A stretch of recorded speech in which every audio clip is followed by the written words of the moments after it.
أعوذ بالله من الشيطان الرجيم بسم الله الرحمن الرحيم الحمد لله رب العالمين والعاقبة للمتقين والصلاة والسلام على سيدنا محمد وعلى آله وأصحابه أجمعين أما بعد السلام عليكم ورحمة الله وبركاته Qadırlı mo'min musulmonlar, hurmatli jamoat, barchamizning Alloh subhanahu va taolo niyat tilagimizni qabul etsin. Juma barlig'imizga muborak bo'lsin. Qasiyatli Alloh taoloning uyine basib kelgan har bir qadamlarimizga Yaratuvchi Alloh taolo savoblar nasib etsin. Bugungi meshitga kelgan inshaalloh niyatimizni Alloh qabul etib, jasaytın qulchiliklarımızning barlig'ining qabul boluğun Allah Teala nasip etsin. İnşallah bugün namazımız qabul bolup, tilegimiz qabul bolup, künalarımız keşirilgen kuyde meşitten qaytımızda Allah barşamızga nasip etsin.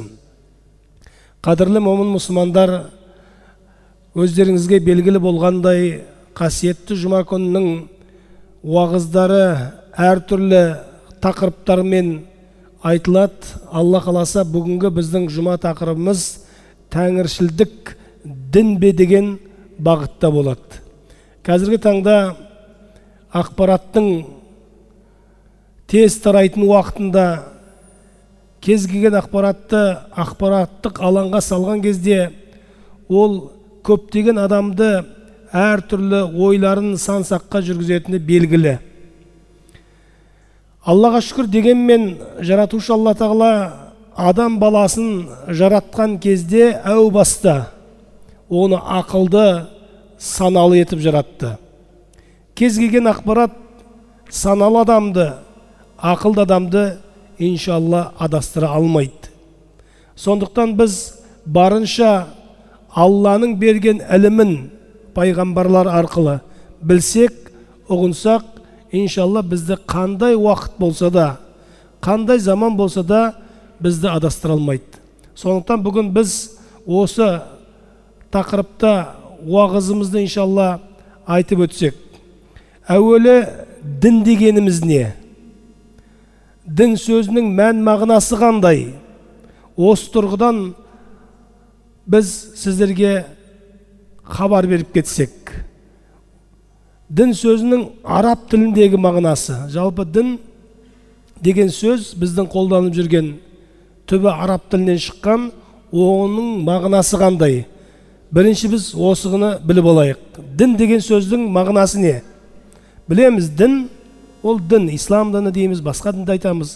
Бірақ оның мағынасына тоқталатын болсақ, оның бірнеше мағынасы бар екен. Сыйлық, үкім, есеп, жаза, мойынсыну, бағыну, құлшылық, шариат, заң, жол, тіпті кейбір жағдайларда ұлт деген ұғымды да білдіреді екен. Жалпы дін деген сөз. Ал терминдік мағынасына келетін болсақ, Алла Тағала тарапынан жіберілген илахи жүйе. Алла Тағала тарапынан жіберілген илахи жүйе, яғни ереже. Адам баласы өмірге келгеннен кейін, Алланың дінін ұстағаннан кейін, адамның өміріндегі ережелер, жүйе бұл дін деп аталады екен. Заң дегенде мағынаны қамтиды. Заң деген білесіздер тәртіп, бір нәрсені істеуге бұйырады, оны істемесеңіз, Алла ол адамды жазалайды. Ол адамзат баласының өмір сүруін ретке келтіретін, адамның жан дүниесіне рухани тірек болатын заңдылықтарды үйрететін, ақыретте Алланың разылығына кенелтетін, сондай-ақ уәде етілген мәңгілік жәннатқа, қуаныш пен бақытқа жетелейтін жол деген мағынаны білдіреді екен. Әрине барлығымыз пендеміз. Біз бұл дүниеге келген кезде бізге егер бір адам, ата-анамыз немесе ұстазымыз Алланың дінін жеткізбесе, біз оны білмес едік. Бізге ұстаздарымыз үйретеді, ата-анамыз үйретеді, содан кейін біз Алланың дінін қабылдап, Алланың дінімен өмір сүреміз. Дін бүкіл әлемнің жаратушысы тек Алла Тағала тарапынан ғана жіберіледі. Құрметті момын мұсылмандар, дін адам ойлап шығатын дүние емес, немесе біреудің жазып шығатын дүниесі емес. Дін бұл Алла Тағала тарапынан келеді. Дін жаратушыдан жеткен қасиетті ұғым жүйесі болғандықтан, өзге жанның дінге ұқсас жүйе ойлап шығаруына немесе діни үкімдерге әлде қандай өзгеріс енгізуге ешқандай да құқығы жоқ. Біреу ойындағын, білгенін, оқығанын дінге өзгеріс жасаймын деп айтуға құқығы жоқ. Тіптен пайғамбарлардың өздері де дінге өзгеріс жасалмайды. Адам атадан бастап Мұхаммед Мұстафа саллаллаху алейхи вассаламға дейін көптеген пайғамбарлар келді. Олардың өзі Алланың жіберген дініне өзгеріс енгізуге құқығы жоқ. Олар тек елші, хабаршы, Алланың жіберген дүниесін жеткізуші ғана адамдар. Құранда бірнеше жерде келеді. Егер біздің сөзіме қиянат қылсаң дейді пайғамбарға, деді Алла Тағала, біз сенің оң жағыңдағы тамырыңды жұлып аламыз деген осындай ескертпе аяттары бар. Алланың аманатын пайғамбарлардың өзі өзгертпейді.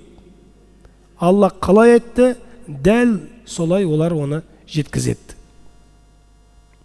Дін адамға Алла Тағаланың таңғажайып даналыққа құрылған жаратылысының алдындағы мақсат міндеттерін айқындап беретін.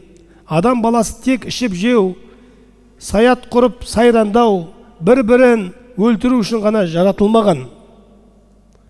Адам баласының бұл дүниеге келгендегі жаратылудағы мақсаты ол қасиетті бір Алланың берген әмірін орындап, ақыл парасатпен, санамен жақсылық жасап, сауап істер істеп, бір-біріне көмектесіп, азғырған әзәзілдің азғыруынан сақтанып, таза өмір сүру керек. Сол үшін Алла Тағала бізді қалай жаратқандығы, не үшін жаратқандығы жөнінде қасиетті Құран Зарият сүресінің 56 аятында айтады. Аузу биллахи минаш шайтанир раджим. Ва ма халақтул джинна вал инса илля лиябудун. Мен, дейді Алла Тағала, жындар мен адамзатты тек қана маған құлшылық етсін деп жараттым дейді. Бүкіл адам баласын Алла Тағала жаратты. Мақсат өзіне құлшылық жасау үшін. Аллаға біз қалай құлшылық жасаймыз? Алланың әмірін орындаймыз. Алланы жалғыз деп мойындаймыз, оған серік қоспаймыз, және оның жіберген пайғамбарларын мойындаймыз, оның бұйырған 5 мезгіл намазын оқимыз, Рамазан айының оразасын ұстаймыз, осындай құлшылықтарды орындаймыз. Сол сияқты ата-аналарымызды сыйлаймыз, оларды тыңдаймыз, балаларымызға дұрыс тәрбие береміз, аманатқа қиянат қылмаймыз, біреудің затын ұрламаймыз, біреуге зұлымдық жасамаймыз. Осының барлығын Алла Тағала сізбен бізге үйретіп жатыр. Осындай мақсатта біз өмірге келдік.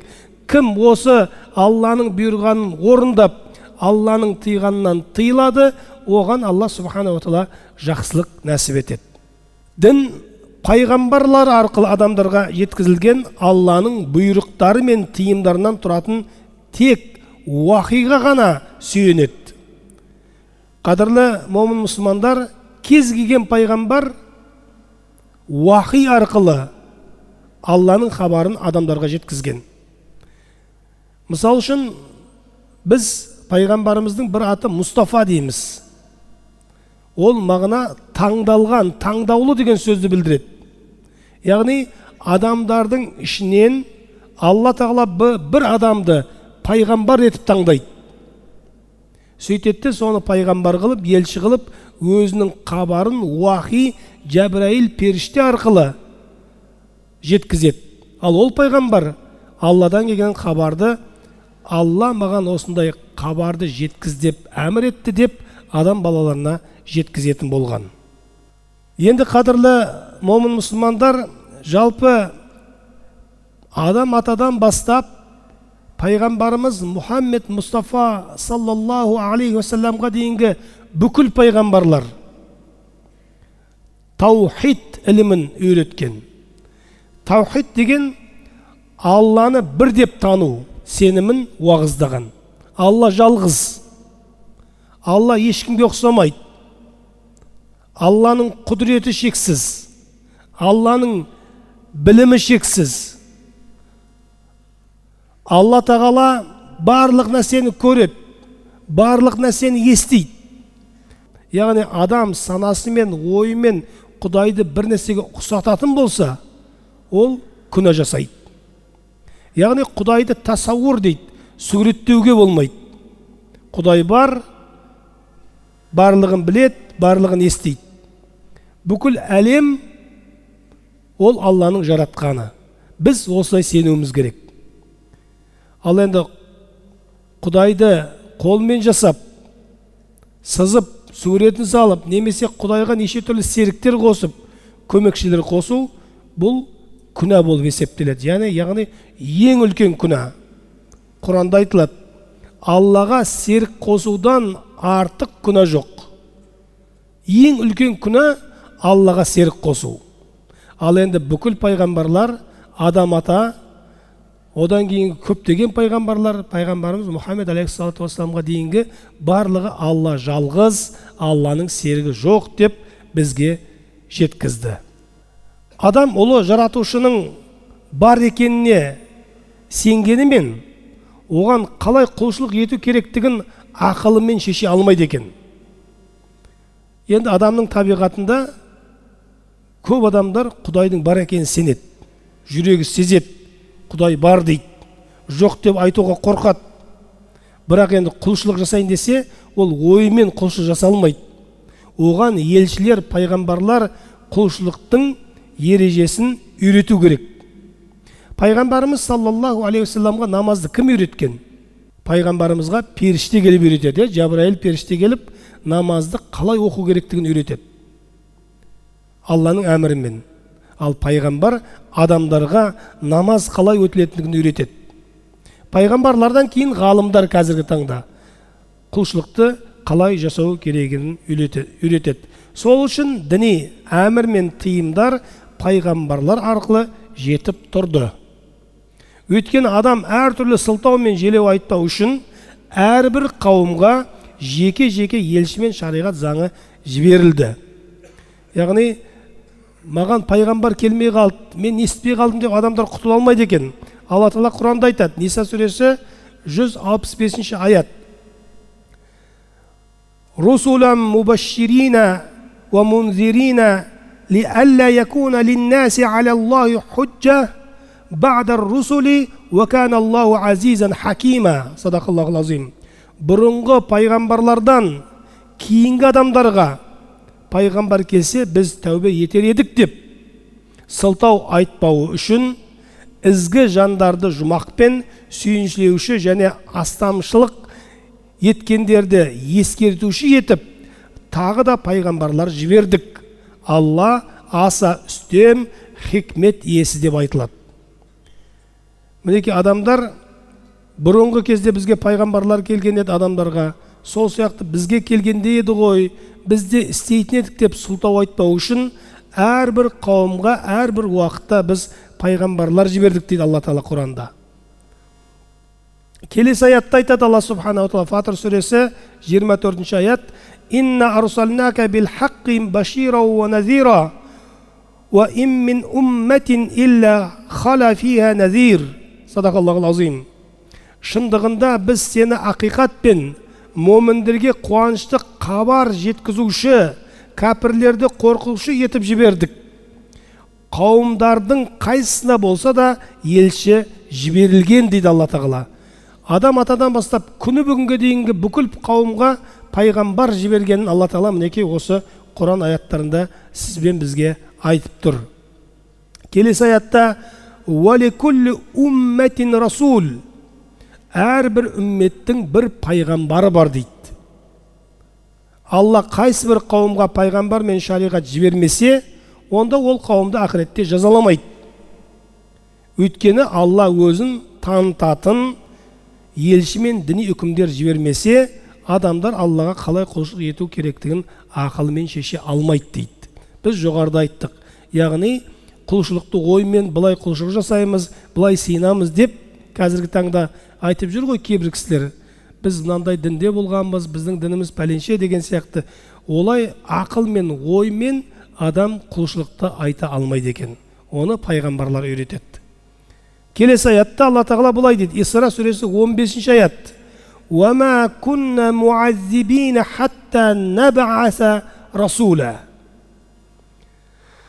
Пайғамбар жібермейінше біз ешкімді жазаламаймыз дейді. Бұл өмірде де адам баласы өмірінің соңына дейін міндетті түрде Алланың хабары оларға келеді. О пенде, Құдайға сен құлшылық ет. Алла саған құлшылық етуді бұйырды. Ертең ол дүниеге барғанда Алланың алдында жауап бересің деп кез келген адамға осындай хабар келеді. Өйткені Алла Тағала Құранда айтып тұр, пайғамбар жібермейінше біз ешкімді жазаламаймыз дейді. Яғни пайғамбарымыз Мұхаммед Мұстафа саллаллаху алейхи вассалам соңғы пайғамбар. Одан кейін пайғамбардың миссиясын оның ізбасарлары, ғалым ғұламалар қияметке дейін жалғастырады. Демек, ұлы жаратушы өзінің дінін жібере отырып, соңында исламмен тамамдаған. Ал исламнан кейін қияметке дейін ешқандай илахи дін келмейтіндігі әмбеге аян. Қадірлі момын мұсылмандар, пайғамбарымыз саллаллаху алейхи вассаламның заманында Құран айтты. Пайғамбарлардың мөрі деді. Пайғамбарымыз Мұхаммед Мұстафа саллаллаху алейхи вассаламды. Яғни соңғы пайғамбар деді. Мінеки қазіргі уақытта 15 ғасырдан асқан уақыт ешқандай пайғамбар шыққан жоқ. Бұл міне Құранның ақиқаты. Құран соңғы кітап деді, одан кейін кітап түспейді деді, ол да рас ақиқат. Демек, иншалла, осы соңғы пайғамбарға келген хабар толық шариғатты толықтырған, Алладан келген бүкіл шариғатты. Сөйтіп, қияметке қайын осы шариғат дегеніміз не? Заңдылықтар, ережелер, адам баласының қалай Аллаға сену керек, қалай құлшылық қылу керек, осының барлығын біздің дініміз үйреткен. Енді адам балалары қияметке дейін осы жолды ұстану керек иншалла. Сонда Алланың құзырында жүздері жарық болады.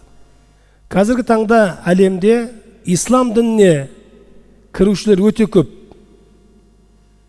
Өткенде жаңа мешітке біз барғанымызда, үлкен бас мешітімізге күнделікті сол жаққа келіп дін қабылдап жатқан өзге ұлттың көпшілігін байқадық.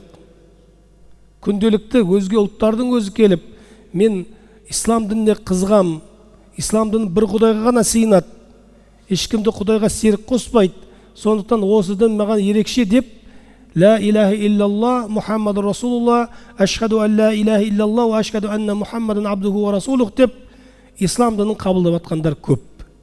Бұл діннің ақиқаттығы.